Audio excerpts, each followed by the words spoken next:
반갑습니다. 우리 한번 옆뒤에 계신 분 인사하실 때요. 한 주간 편안했습니까? 반갑습니다. 우리 함께 인사하시면 감사하겠습니다. 감사합니다. 반갑습니다. 환영합니다.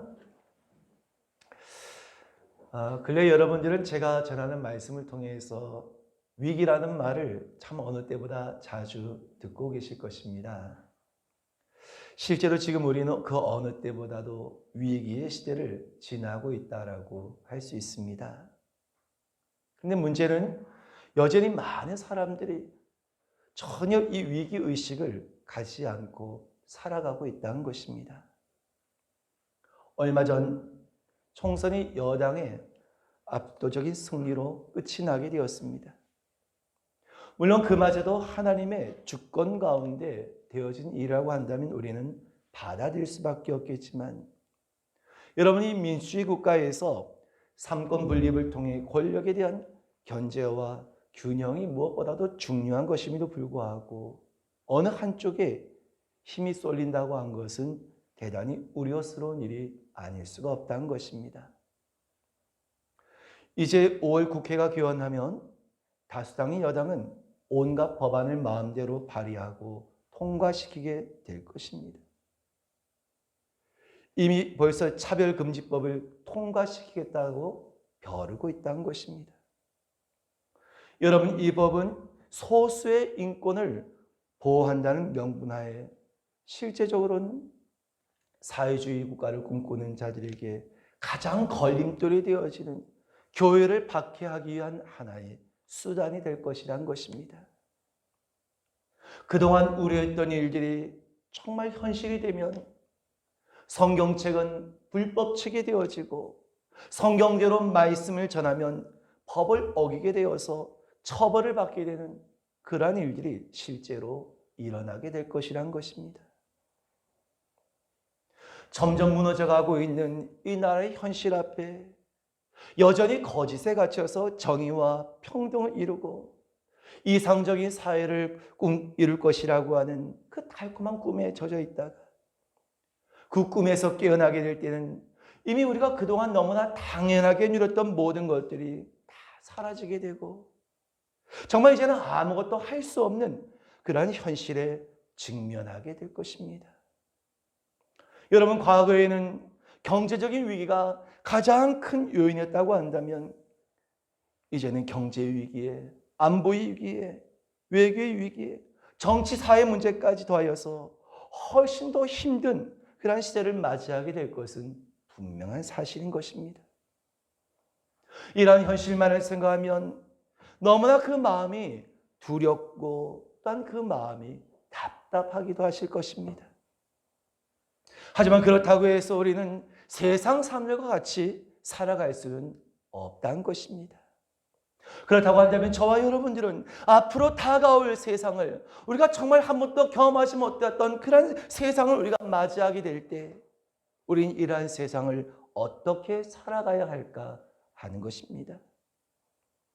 여러분, 오늘 우리가 함께 보신 하박국 선지자의 외침은 이러한 때를 살아가고 있는 저와 여러분들에게 의미하는 바가 대단히 크다라고 할 수 있는 것입니다. 지금 본문에서 하박국 선지자는 정말 절박한 심정으로 하나님께 부르짖고 있다는 것입니다. 왜였겠습니까? 지금 남유다가 절대절명의 풍전등화의 위기를 겪고 있었기 때문인 것입니다. 얼마나 심각한 위기인지 하박국 선지자는 이렇게 단식을 합니다. 오늘 여러분 함께 보신 본문에 이어서 3장 16절의 말씀에 보시면 내가 들었으므로 내 창자가 흔들렸고 그 목소리로 말미암아 내 입이 떨렸도다. 무리가 우리를 치러 올라오는 환난 날을 내가 기다림으로 썩이는 것이 내 뼈에 들어왔으며 내 몸은 내 처소에서 떨리는 도다 라고 말씀합니다. 도대체 무슨 소식을 들었기에 하박국 선지자는 창자가 흔들리고 입술이 떨리고 뼈가 다 썩나오까지 하였을까 하는 것입니다. 당시 하박국 선지자가 활동했던 시기는 국제 정세가 급변하고 있는 그런 때였습니다. 강대국 아수르가 멸망을 하고 애굽 역시 쇠퇴하면서 당시의 신흥 강대국이었던 바벨론이 강대한 세력으로 그 주변의 패권을 가지고 있을 때였습니다. 그런데 이 바벨론이 지금 유다를 노리고 있었던 것입니다. 그들은 머지않아서 엄청난 대군과 병거를 이끌고 쳐들어올 것이라고 한 것이 온 땅의 바닥에 소문이 나 있었던 것입니다. 하지만 정작 유다의 사정은 어땠습니까? 이제 바빌론이 유다를 칠 것이라는 것에 대해서 다 알고 있음에도 불구하고 유다의 현실적인 상황은 바벨론과 군사적으로는 도무지 상대가 되지 않는 그런 상황이었던 것입니다. 뿐만 아니라 내부적으로도 정치적으로, 종교적으로, 사회적으로 할 것이 모두가 타락한 가운데 한마디로 총체적인 난국이었던 것입니다. 이러한 현실 앞에 하박국 선지자는 두려움과 걱정에 그토록 떨 수밖에 없었더란 것입니다. 여러분, 그 당시의 시대적인 상황이 어쩌면 지금 우리나라, 우리 대한민국의 상황과 일이 같을 수 있을까 하는 것입니다. 주변에, 밖으로는 주변 강대국의 위협이 항상 도사리고 있는 가운데 있습니다. 매스컴을 통해서 접하신 분들은 아실지 모르겠지만 지금 여러분 북한이 김정은의 신변에 대단히 심각한 문제가 생겼다라고 한 것은요, 틀림없는 사실이라는 것입니다. 이미 사망했을 수도 있고 아니면 식물인간이 되어진 완전 뇌사 상태에 빠져 있는 그러한 상황일 수도 있다는 것입니다. 문제는 무엇입니까? 그렇게 되면 정말 예측할 수 없는 일들이 일어날 수 있다는 것입니다. 여러분, 어떤 일이 어떻게 발생할지 모르는 그런 불확실한 상황이 계속되고 있다는 것입니다. 어떤 누구도 여러분, 이 김정은이 이와 같은 일을 당하게 될지 아무도 사실은 예측하고 있지 않았다는 것입니다. 그런데 아무리 전문가들이 할지라도 전혀 예측하지 못했던 일들이 실제로 얼마든지 일어날 수 있다는 것입니다. 뿐만 아닙니다. 아니론 지금 코로나로 인한 문제와 정치적으로, 경제적으로, 종교적으로, 윤리적인 그런 위기까지 금방이라도 지금 이 나라는 하나님의 심판으로 인해서 망할 것 같은 두려움이 우리에게 엄습하고 있다는 것입니다. 물론 여러분, 이러한 일들이 마지막 하나님께서 정하신 심판을 위한 과정이라고 한다면 우리는 결코 그것을 피할 수는 없을 것입니다. 하지만 그렇다고 해서 우리는 마냥 운명론적으로 살 수는 없는 것입니다. 왜입니까? 항상 하나님께서는 심판을 말씀하셨음에도 다시금 돌이킬 때, 다시금 그 백성들이 돌이킬 때 그 심판을 피하게 하거나 그 심판의 시간을 연장할 수 있는 방법을 알려주셨기 때문이라는 것입니다. 그 심판을 우리가 피할 수는 없다 할지라도 그 심판의 시간을 우리가 늦출 수는 있다는 것입니다. 그렇다고 한다면 이러한 시대적인 상황에 저와 여러분들은 어떻게 이 위기를 넘기고 두려움을 이길 수 있냐는 것입니다. 원하기는 오늘 하박국서의 말씀을 통해 모두가 그 방법을 발견하시고 이와 같은 자리에 서게 되시기를 주님의 이름으로 축원드립니다. 그 첫 번째가 무엇입니까? 하박국 선지자는 그러한 위기 가운데에서도 그럼에도 불구하고라고 하는 감사의 신앙을 가지고 있었다는 것입니다. 눈앞에 닥쳐온 바벨론의 군대의 침략 앞에서도 그래도 하나님 감사합니다. 그래도 하나님 감사합니다. 그렇게 찬송하는 것은 결코 쉬운 일이 아니란 것입니다. 시편 50편 14절 이하 말씀에도 감사로 하나님께 제사를 드리며 지존하신 이에게 내 소원을 갚으며 환난 날에 나를 부르라. 내가 너를 건지리니 내가 나를 영화롭게 하리로다. 할렐루야. 여러분, 우리가 환난 날에 위기의 때를 맞이하게 되었을 때 더욱더 감사하며 하나님께 제사 드릴 때, 하나님을 예배할 때 하나님께서는 우리를 위기 가운데에서 건져주시겠다라고 하는 말씀인 것입니다. 오늘 저와 여러분이 가질 것이 무엇입니까? 이러한 위기의 때 우리는 더욱더 앞에 감사하며 하나님을 예배해야 한다는 것입니다.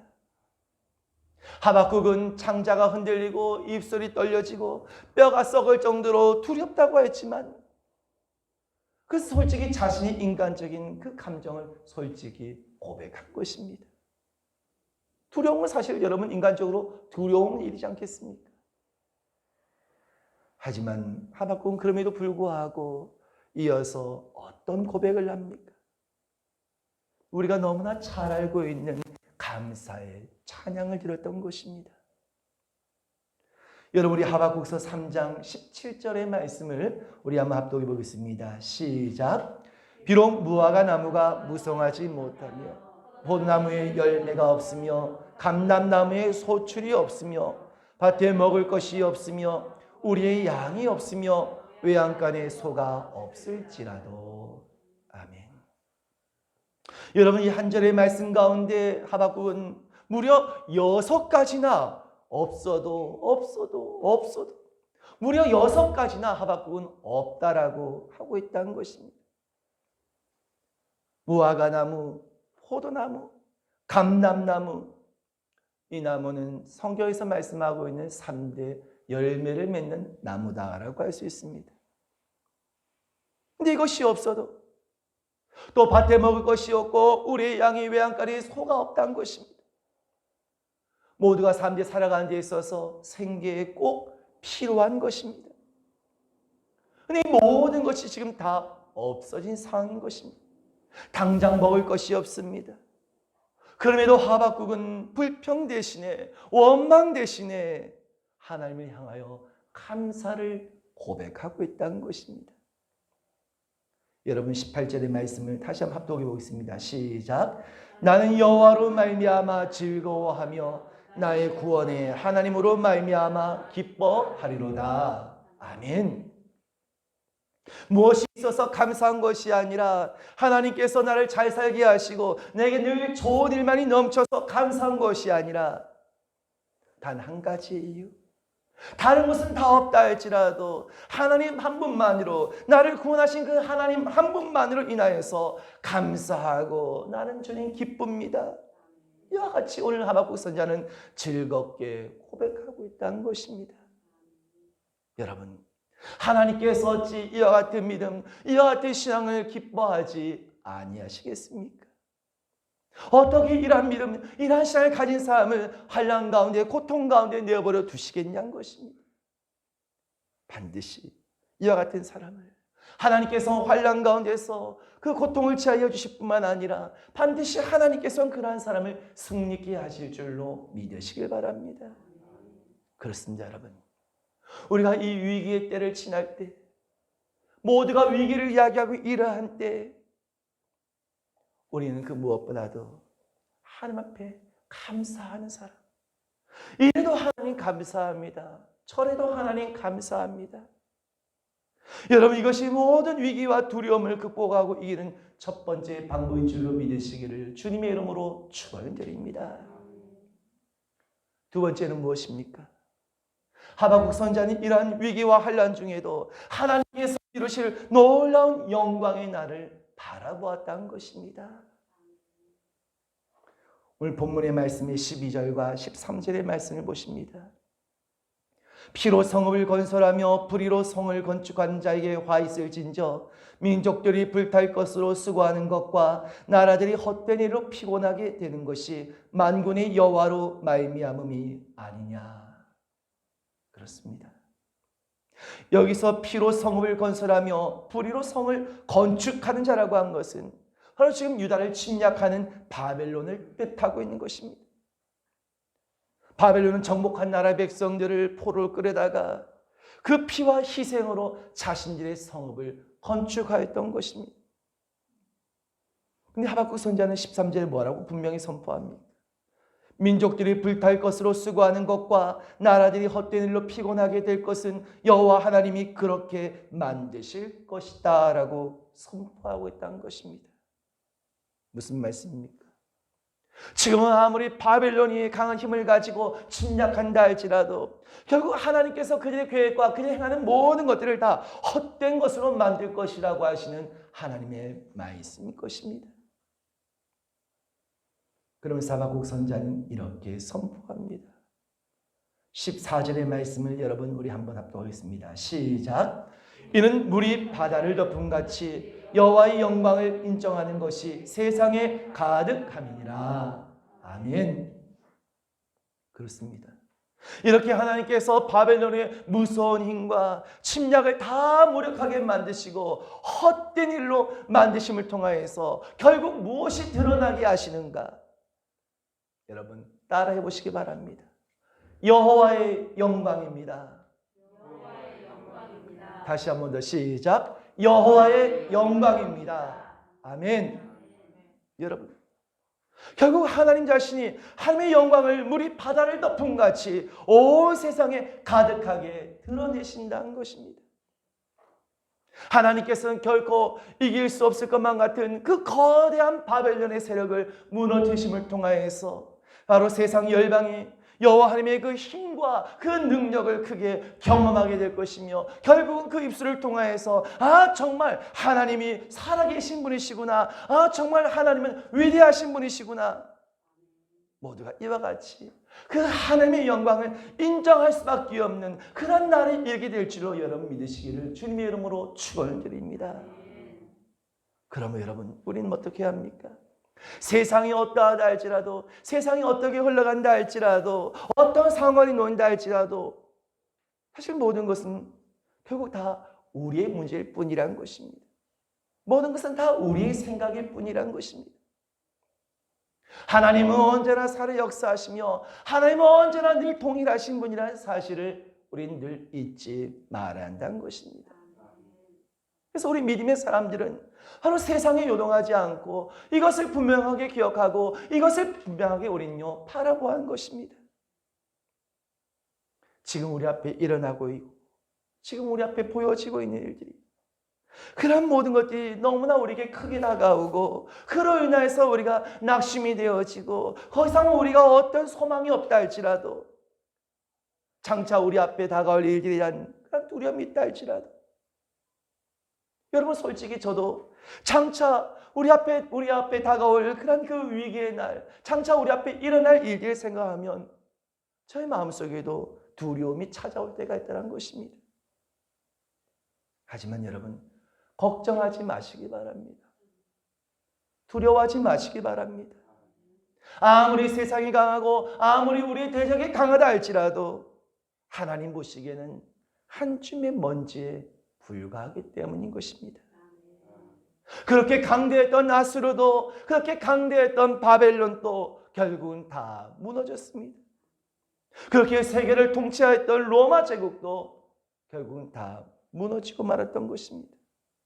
절대로 망하지 않을 것처럼 보였던 나라와 민족들도 결국은 다 하나님 앞에서 무너진 것을 역사가 증명하고 있는 것처럼, 하나님께서 말씀하신다고 한다면 아무리 견고한 여리성과 같은 것이라 할지라도 한 번에 무너질 수밖에 없을 것이며, 나아가 우리의 모든 원수마귀 대적들도 결국은 하나님 앞에 다 무릎을 꿇고 다 하나님 앞에 굴복할 수밖에 없다는 사실을 여러분 반드시 믿으시길 바랍니다. 승리는 이미 우리에게 약속되었다는 것입니다. 하지만 우리는 그 승리의 길까지 우리 앞에 놓이는 모든 일들을 헤치며 나아가야 하는 것이 바로 우리가 해야 할 일인 것입니다. 그러면 우리 그리스도인들은요, 당장 지금 우리 앞에 놓여진 일들과 지금 당장의 우리 현실만을 보고 우린 이 일을 위해서는 결코 안 된다는 것입니다. 누가 감히 하나님을 대적할 수 있겠습니까? 오늘 그 하나님께서 나의 아버지가 되시고 오늘 그 하나님께서 나를 지켜주시고 나를 도와주시고 나를 보호하신다고 약속하시는데, 우리가 어떤 일이 일어나든 우리 앞에 어떤 일이 일어나든 우리가 그 무엇을 두려워할 필요가 있겠냐는 것입니다. 하박국 선지자를 통하여서 오늘 말씀은 우리에게 분명하게 증거하고 있습니다. 하나님께서는 자신의 영광을 스스로 지키시며 스스로 그 영광을 드러내시는 분이라는 것입니다. 다시 말해서 하나님의 영광은 우리가 지켜드려야지만 우리가 지켜드려야지만 그 하나님의 영광이 지켜지는 것이 결코 아니란 것입니다. 이것이 바로 하나님과 세상에 만들어진 우상과의 가장 큰 차이인 것입니다. 세상의 우상은 사람들이 그것을 영광스럽게 그것을 계속해서 만들어야 한 것입니다. 하지만 하나님은 어떻습니까? 그것과 상관없이 하나님은 언제나 늘 영광스러운 분이라는 것입니다. 그리고 그 영광을 나타내신 분이신 것입니다. 그래서 이사야 선자는 우상 숭배자를 향하여서 뭐라고 이야기합니까? 이사야서 41장 7절에 보게 되면 목공은 금장색을 격려하며 망치로 고르게 하는 자는 매질꾼을 격려하며 이르되 땜질이 잘 된다 하니 그가 못을 단단히 박아 우상을 흔들리지 아니하게 하는도다라고 하십니다. 무슨 말씀입니까? 우상은 생명이 없기 때문에 사람들이 일일이 고치고 사람들의 손길이 필요하다는 것입니다. 여기에는 나무를 다루는 목공, 금이나 은을 입히는 금장색, 망치하는 매질꾼이 다 동원되는 것입니다. 이들이 서로가 격려하면서 우상에게 땜질을 하고 못을 박아서 단단히 고정을 하기도 합니다. 이런 모든 것들은 사실 사람들이요 일일이 손길이 닿지 않는다고 한다면, 사람들이 관리하지 않는다고 한다면 우상은 아무것도 할 수 없는 그런 존재란 것입니다. 여러분, 절에 있는 불상만 보더라도 겉으로 보았을 때는 얼마나 그럴듯하게 보입니까? 하지만 여러분, 얼마든지 그 불상이 도금이 벗겨질 수도 있고 어떤 부분이 망가질 수 있다는 것입니다. 그럼 사람들이 손길이 필요하고 보수가 필요한 것이 우상이란 것입니다. 사람들이 손을 쓰지 않으면 자리조차도 조금도 움직일 수가 없는 것입니다. 아무것도 할 수 없는 것이, 생명이 없는 존재가 바로 우상인 것입니다. 하지만 우리가 믿고 고백하는 하나님은 그런 우상과는 결코 같지 않으신 분이십니다. 하나님은 지금도 살아계시며 생명의 근원이 되신 분이십니다. 모든 것을 스스로 행하시며 누구의 도움도 하나님은 전혀 필요가 없으신 분이신 것입니다. 특히 하나님의 영광은 하나님 스스로 지키시고 하나님 스스로가 그것을 나타내신 분이란 것입니다. 그런데 말이에요, 누구든지 그 하나님의 영광을 조금이라도 그것을 가리우거나 그것을 조금이라도 방해한 자가 있다고 한다면 하나님께서는 그것이 어떤 자가 되었든지 반드시 그 하나님의 영광을 가리운 자를 향하여서 하나님께서는 멸하시며 심판하실 것입니다. 여러분, 하나님께서는 그러므로 이 백성들이 환난 가운데 그냥 그 환난을 당한 가운데 내어버려 두지 아니하신다는 것입니다.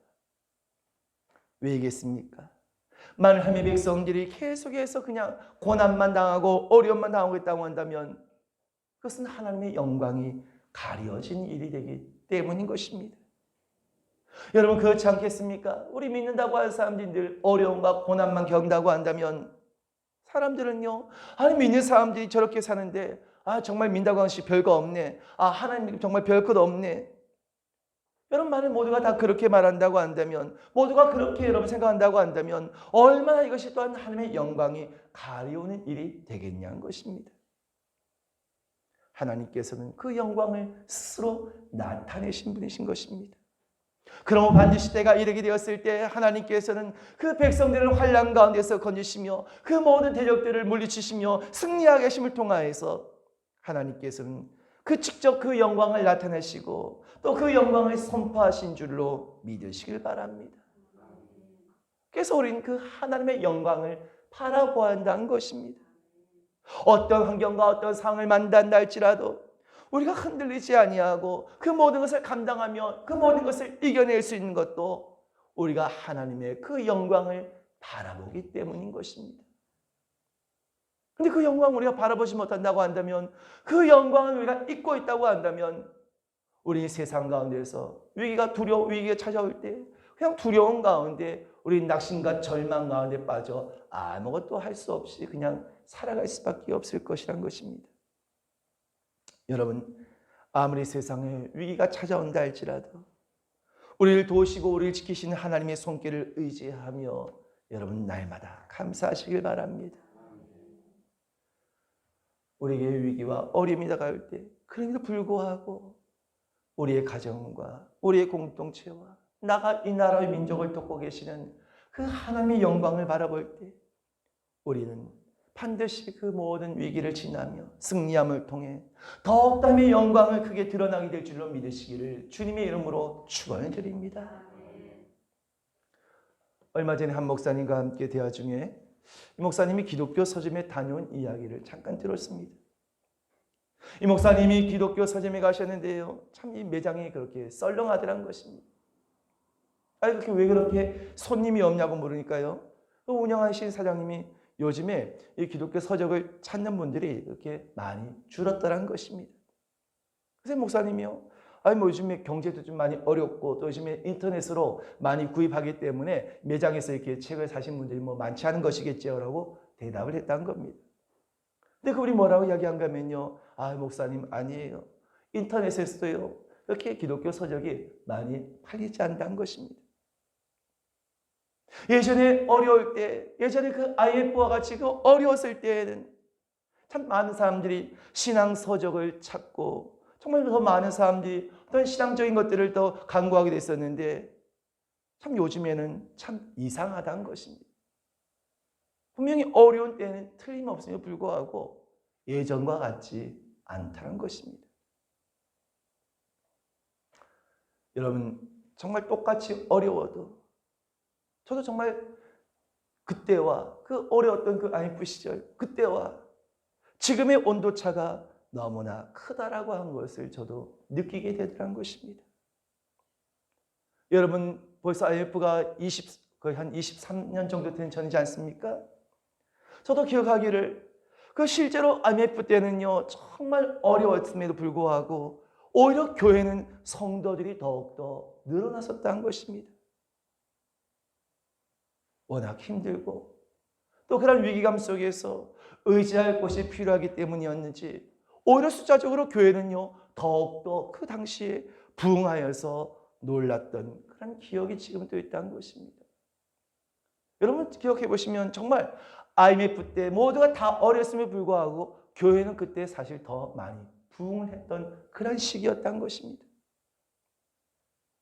그런데 최근에는 같은 위기적인 상황이 교회들마다 일어나고 있음에 불구하고 오히려 성도들의 수가 줄고 헌금도 줄고 각 교회마다 어려움을 겪는 그런 교회들이요 더욱더 늘어나고 있다는 것입니다. 이유가 무엇이겠습니까? 물론 현실적으로는 이 코로나라고 하는 그런 이유 때문이기도 하겠지만 혹은 경제적인 상황이 어렵기도 하겠지만요. 더 큰 문제는 그냥 위기감만 가질 뿐이지 그냥 걱정만 할 뿐이지 정작 아무것도 하고 있지 않다는 것입니다. 위기라고 말하면서도 예배에 힘쓰는 것도 아니고 위기라고 말하면서 하나님께 구하며 부르지도 않다는 것입니다. 이런 위기 앞에 아무것도 하지 않고 있다는 것. 이유가 무엇이겠습니까? 어쩌면 여러분 우린 아직도 스스로가 그래도 아직까지는 살만하다라고 하는 그런 생각 때문은 아니겠습니까? 여러분 우리가 생각하지 못했던 정말 어렵고 힘든 그런 어려움의 날이 이르게 될 것입니다. 하지만 그때가 이른다 할지라도 그럼에도 불구하고 감사를 잊지 마시길 바랍니다. 아무리 어둠이 세상을 덮는다 할지라도 아무리 우리가 참으로 절망 가운데 놓인 그런 상황이 온다 할지라도 하나님께서는 그 영광을 물이 바다덮음 같이 온 세상 가운데 가득 덮게 하실 것이라는 큰 믿음을 가지시고 장차 우리 앞에 다가올 이 모든 위기의 때를 준비하며 승리하는 저와 여러분이 되실 수 있기를 주님의 이름으로 축원을 드립니다. 기도하겠습니다.